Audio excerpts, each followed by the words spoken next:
శ్రీమాత్రే నమః. ఈరోజు అమ్మవారు విజయవాడలో శ్రీ మహాలక్ష్మీదేవిగా దర్శనమిస్తారు. మహాలక్ష్మీదేవి సర్వ సంపదలకు ఆదిదేవత. మహాలక్ష్మి అమ్మవారు రెండు చేతులలో కమలాలు ధరించి అభయహస్త ముద్రలో గజరాజులు సేవిస్తుండగా అమ్మవారు మనకి మహాలక్ష్మి రూపంలో దర్శనమిస్తారు. మహాలక్ష్మీదేవి సర్వమంగళకారిణి, ఐశ్వర్యప్రదాయిని. ఈరోజు అమ్మవారిని ఎవరు పూజిస్తారో వారికి అష్టైశ్వర్యాలు ప్రసాదిస్తుందని భక్తుడి ప్రగాఢ నమ్మకం. ధనం మాత్రమే కాదు లక్ష్మీదేవి అంటే ధనం మాత్రమే కాదు, ధైర్యం, విద్య, పరపతి, సంతానం, గుణం మనకి ప్రాప్తం కలగాలని ఆ తల్లిని పూజించుకోవాలి. మహాలక్ష్మీదేవి జగజ్జనని, సర్వలోక రక్షణి, సర్వజ్ఞాన ప్రదాయిని,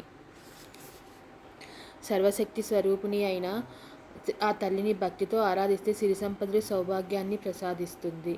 మహాలక్ష్మీదేవి సర్వలోక రక్షణి, సర్వజ్ఞాన ప్రదాయిని, సర్వశక్తి స్వరూపిణి అయిన ఆ తల్లిని భక్తితో ఆరాధిస్తే సిరి సంపదలు, సౌభాగ్యాన్ని ప్రసాదిస్తుంది అని భక్తుల ప్రగాఢ నమ్మకం.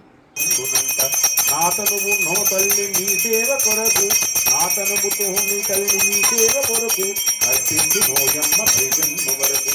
నాతనువు నీ సేవ కోరకే తల్లి, అర్పించి నోయమ్మ భజన్మ వరకు. నాతనువు అజలాంచనీపురము చేరా, నీ పాదముద్రతో నెగటాలి తల్లి.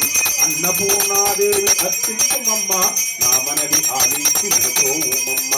అన్నపూర్ణాదేవి అర్పించుమమ్మ, నా మనవి ఆలించి వినతోమమ్మ. విశ్వకైనాథుడే విశ్వేయునంట, నీ ఇంట ముంగిట నిల్చుందునంట. విశ్వైకనాథుడే విశ్వేయునంట, నీ ఇంట ముంగిట నిల్చుందునంట.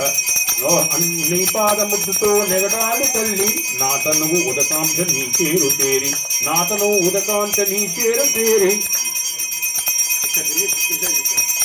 నీ పాద పద్మాలు